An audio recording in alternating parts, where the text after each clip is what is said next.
It was shaking everybody. I thought I'd start off by saying this is my uncle's bedroom. So all this stuff in the background is his. I'm not really into the rebel flags, the cowboy up stuff, or things like that like he is. To each your own. I ain't got nothing wrong with it if you like it, but it's just not my style.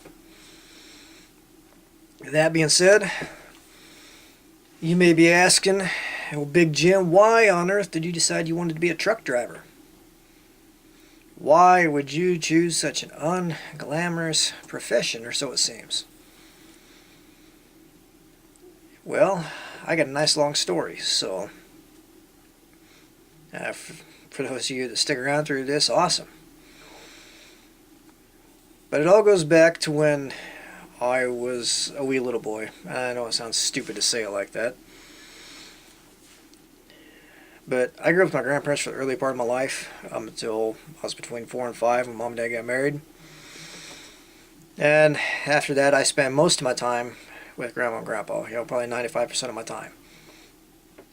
Got up in the morning, I went over there, spent my whole day there.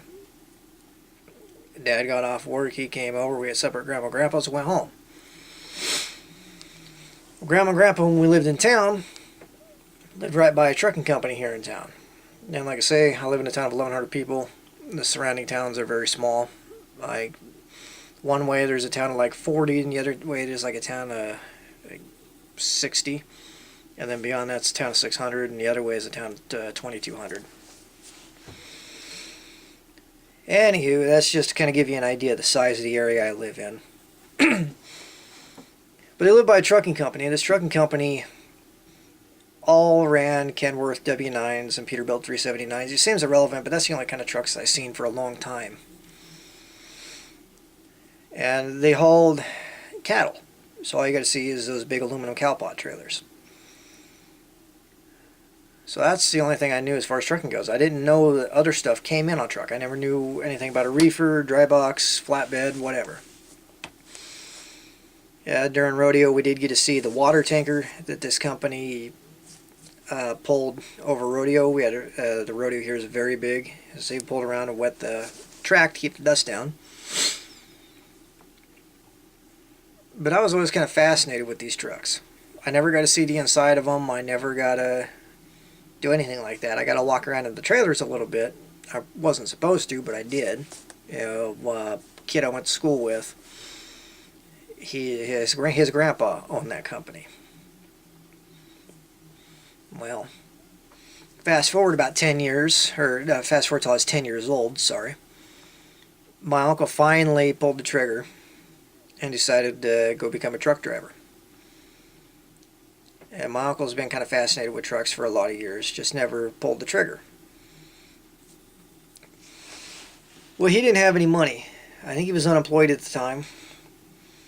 And he went to the truck stop by where he lived and picked up a flyer for a CR England course. He sent out the little mailer they put with it. And they called him up and got everything set up. So he moved back down here. I think he sold his pickup for a little bit of cash to have in his wallet. Grandma and Grandpa, I think Grandpa was proud of him. I know Grandpa was proud of him later on. But Grandpa comes from that era of not having to go to any sort of school. Grandpa worked construction, so when he went, he just had to go get a CDL and got a whole day cab. So, just a different era. My parents, they like to be controlling, and I love my family to death, don't get me wrong, but they do like to be really controlling. But they argued with him. They gave him a few reasons why he was going to fail, just like they do with me. Just a family love. But they took him down to Grand Island, which is an hour and a half, 2 hours away. And he jumped on the Greyhound bus, rode a Greyhound, jumped on a few buses and got to Salt Lake City. Went through a CDL training, and he was gone almost a year. First time we seen him, he was just rolling through and decided to take a detour. First time he'd been in Nebraska. At this point in time, they talked him into being a trainer. So he had his trainee with him, but they stopped, and they could only stop for about an hour or so. Grandpa cooked goulash, which was my uncle's favorite food. And my uncle and his trainee, they ate, and we talked a little bit, and then he left. Now, my uncle got conned in the lease purchase program. He got to come home one more time when he was at CR England. Then he hopped around, hopped to Warner, made 26 cents a mile, which I don't know how anybody can make a living on that. Anywho, when I got to be about 13, 14 years old, he started working for a guy, I want to say local, but he's not really local. He's in the middle of Nebraska too, but the town's an hour and a half, 2 hours away. And he was in a Kenworth for the first time, so he's super excited about that. And the guy he was working for wasn't, he was a moron. But he called my uncle. My uncle was on some home time. Said, "Hey, I got a load up to Tennessee. You want it?" And my uncle said, "Well, we have the 4th of July coming up." And he said, "Well, all you got to do is go down there and drop it, and you should be back by the 2nd. So that's all you got to do. Go drop it, bounce home." My uncle said, "Cool. That's all right." So my uncle came and talked to me. He said, "Hey, you want to go on the truck with me?" Well, I've never been on a trip like that before. We're a poor family, so we didn't get to go on vacation. So I had to beg my mother to let me go, and she let me go. This is in the time before cell phones. My parents had one, a shared one, but my uncle didn't have one. Not very many people did. Mom finally let me go. I went home, grabbed a few things. My grandpa, he was kind of excited for me, so he gave me 10, 15 bucks. And we took off. And on the way down there, we found out that the guy my uncle worked for at the time didn't fix a short that was in the truck. So we had to kind of manage when we were driving. So if you drove at night, it would really drain the batteries. Well, we went by St. Louis. I got to see all kinds of fun places. I got to go see the St. Louis Arch, and we drove by it. I shouldn't say I got to stop and see it. We drove by it. And I got to talk on the CB. Oh, it was fun. Got to pick up these flyers. Got to talk to the truck drivers in the truck stops. Got to see all kinds of cool things. Well, when we got to where my uncle ran out of hours and we had to sleep, he didn't have a double bunk. So I had to try to sleep in the front of the truck. I tried to brace myself between the two front seats. I couldn't do it. Couldn't sleep that way. Tried to sleep sitting up, and I cannot sleep sitting up. So when morning came, we got ready to leave. I crawled back in the sleeper and slept for a few hours going down the road. Well, after we dropped our load, we got to some kind of a rest area and used the payphone. He called his boss. I said, "Hey, you got to go pick up another guy's load." My uncle said, "What?" I said, "Yeah, he had a little bit of trouble." So we went to another place there in Tennessee. And it was a third-party kind of loading, unloading area. Well, this guy picked up a load of forklifts in his dry van trailer. And these forklifts were loaded with the forks forward. And there's like 4 forklifts in there. 3 or 4 forklifts. I can't remember how many there were. But turns out they didn't secure them. They didn't put any type of securement in that trailer. I don't know if he checked it or not. Even if he did, he didn't look like the type of guy that would try to argue with him to get him to put straps or chains or something, or bars or anything in there to hold them. But he came down an incline and went to brake for a stoplight, and forklifts decided they didn't want to stop. Forks went through the front of the trailer, went to the back of the sleeper. So when we showed up there, they were getting the forklifts out. We pulled up in the next stall there on the dock, and they were loading them into our trailer. Well, we started talking to the guy. We wanted to just switch trailers. He would take his load where it needed to go using our trailer. We would just hook up to his and take it back to the yard with us. Wouldn't do it. Wouldn't do it. So we got that load and we were trying to get back to Nebraska, and the short really was getting bad at night. There were multiple times where we'd have to pull off the side of the road and turn the headlights off and let the batteries charge back up. Otherwise the batteries would die and the truck was shut off. So we did at one time where we were coming through Lincoln and we had the truck die going around the corner. Coming off an off-ramp or something. I can't remember. So on the side of the road, my uncle's out there trying to get everything going. Finally got the truck going again. We had to drive without headlights, just with the flashers going into a rest area that was close by. 4th of July, we finally pulled into the yard there, and this guy, of course his boss wasn't there. We had to walk 1.5 miles to the gas station in this small town. It's a very small town. I think it's smaller than my town, actually. Walked to the little mom and pop gas station. My uncle got in there on the, borrowed their phone, called mom and dad on their cell phone. And we had to sit out there for like 4.5 hours because they were at some kind of a parade for my grandpa. He graduated, and he was one of the last years to graduate from a school that didn't have enough students, so they shut it down like the next year.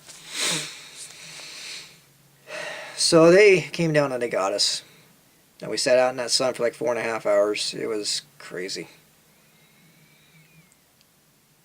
And you can say, well, Big Jim, why on earth would you want to be a truck driver? That sounds like a hell of a bad experience. The experience wasn't any fun, I'll tell you that. But there was something about it that really stuck with me. I don't know what it was, but it was that feeling I got when I was in that truck. I loved it. And I was hooked on trucking. You know, I was hooked. Well, I knew that I couldn't leave the state until I was 21. And talking to drivers, you know, chances of me getting a job hauling tractor trailer in state when I'm 18 years old, chances of that are slim to none because of insurance reasons. Now, I might be able to haul, you know, run a Class B or whatever for the chip truck or something like that, or a bread truck, but nothing for tractor trailer.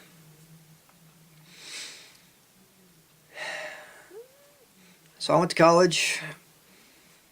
I got laid off the body shop. I was 21 and was gonna go trucking. Called my uncle, talked to him about it. So I didn't have no money, so I thought, you know, company sponsored training like what my uncle did, but I didn't want to go through CR England because of what they put him through. You obviously don't want to go with Swift. My uncle didn't want me to go with Prime, so I found MCT in Sioux Falls, South Dakota. It seemed like a good company. Company sponsored training, things like that. And I will get into them in a later video when I talk about company sponsored programs. Yeah, everything sounded good. 2 days before I was supposed to go up there, they called, and I was supposed to have like $2,500 for a lot of expenses they didn't tell me about in the first place. And if I had that kind of money laying around, I wouldn't be going through a company sponsored training program. And on top of that, they were forcing me to sign a 2-year contract.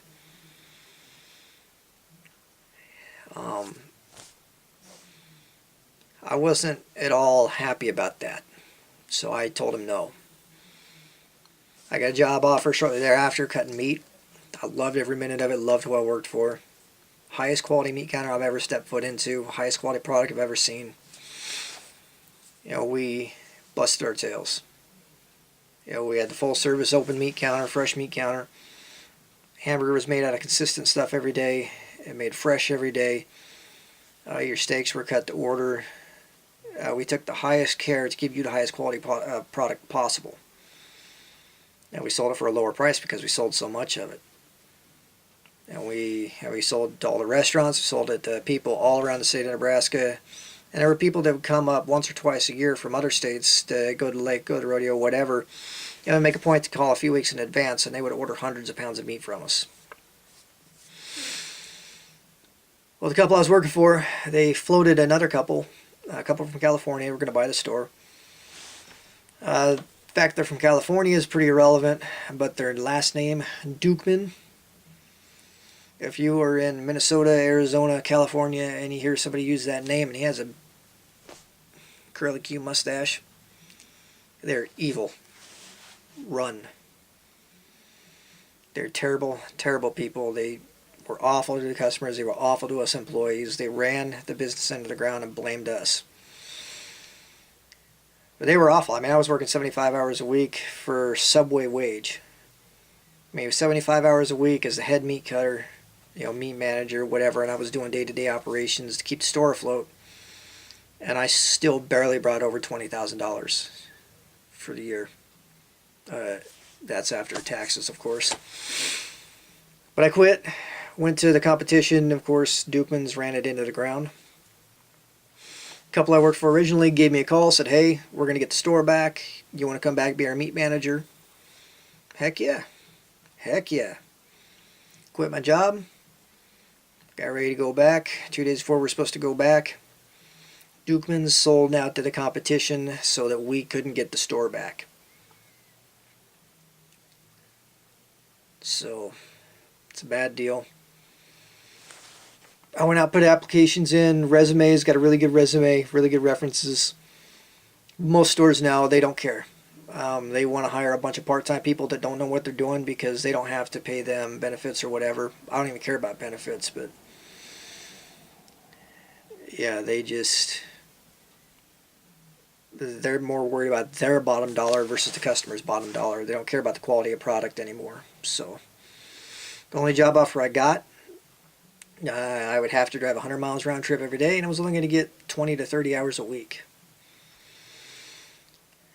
That don't really justify the means.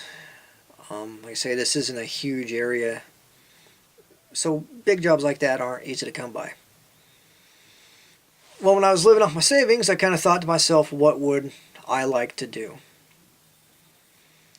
The thought of driving trucks has been in my mind for years, especially since I turned 21. Well, the thought just kept coming and coming and coming, and I finally stopped one day and I entertained the thought. And of course, the anxiety-ridden pessimist that I am, I always think about the bad things first. And the one thing that goes in my mind is, well, you're going to be away from everybody for a very long time. You're going to be away from your family. You're going to be gone. Can you handle it? And finally one day, after I really stopped and thought about it, I said, you know what, man, your family don't call you. They don't talk to you. They don't invite you to do anything. The only time they talk to you is when they want something or they think you're dead. You know, why are you worrying about that? So then I started thinking of the pros. I've been wanting to get out of this town for years. It may be a small town, but it's a very superficial small town. I have long hair. You know, when I went to work, I always had a polo shirt on, hair was tied back with multiple hair ties, hat was facing forward, or I had the poor boy hat. Or that duckbill cap, I guess you could say. Always very professional, always very polite, always a gentleman. Just I was raised to be by my grandparents. But here it's about how you look and what your interests are. I was told multiple times somebody's going to kick my backside because of my long hair. I've had the mayor of my town walk up to me and tell me they don't like my kind around here. I have people turn their nose up at me all the time.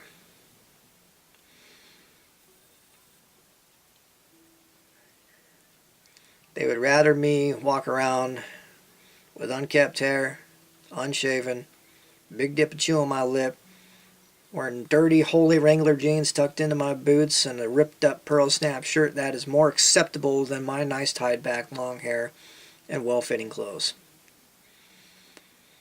This town don't treat me any good. I really don't have any friends because I'm different. So getting away would do me good. That was one big pro for me.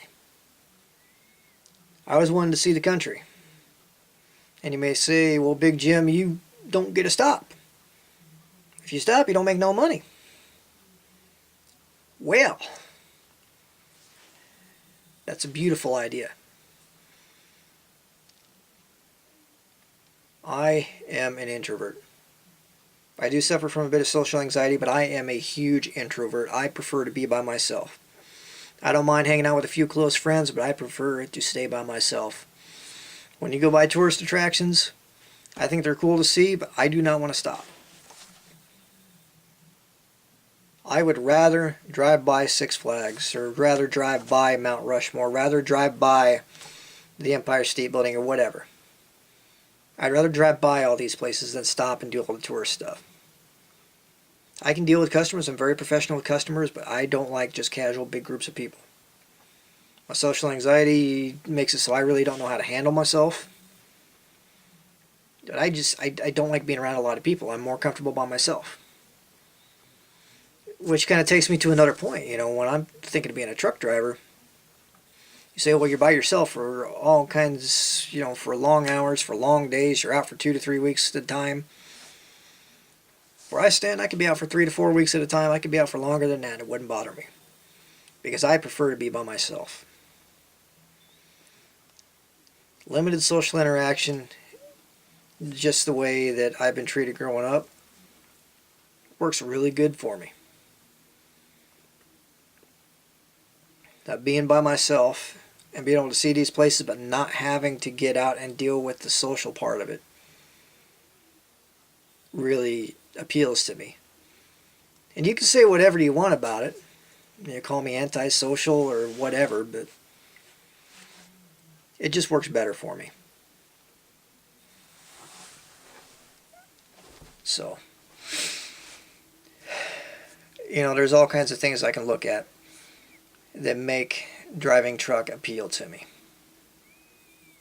But not having to socialize, being away from this town, and being able to enjoy myself are awesome things. I do think it would be nice if I give it the company to allow me to take a pet or something like that. You know, I think that interaction's good for anybody. But we'll cross that bridge when we come to it, you know. But I just think it works for me. And I know it may not be that good of an explanation as far as to why I want to be a truck driver. But it kind of shows why it appeals to me a little bit. I want to be the professional driver that gets his loads there on time, gets to see these things, that gets to be safe. And, you know, I get to stay out for a long time. You know, I'm not one of those guys that right now wants to be home all the time or do this or do that. You know, I don't have an old lady. I don't have no kids. You know, I'm pretty well set. So, it's just right for me. And I think in the next couple of videos, for those of you that stayed long enough to watch this, I give you all the credit in the world. You deserve a cookie. I don't have a cookie, but you deserve one. Yeah, but I'm going to talk about, in the next couple of videos, I'm going to talk about what to understand about the trucking industry, what to look at, I guess, when you're thinking of becoming a truck driver, because it isn't all unicorns and rainbows. I know that. You know, I'm standing on the outside looking in, but I know it's not all unicorns and rainbows. And then I'll try to talk a little bit about my process going to choose a school, the difference between going to school versus a company-sponsored program, different things like that. So, anyway, I thank you guys for watching.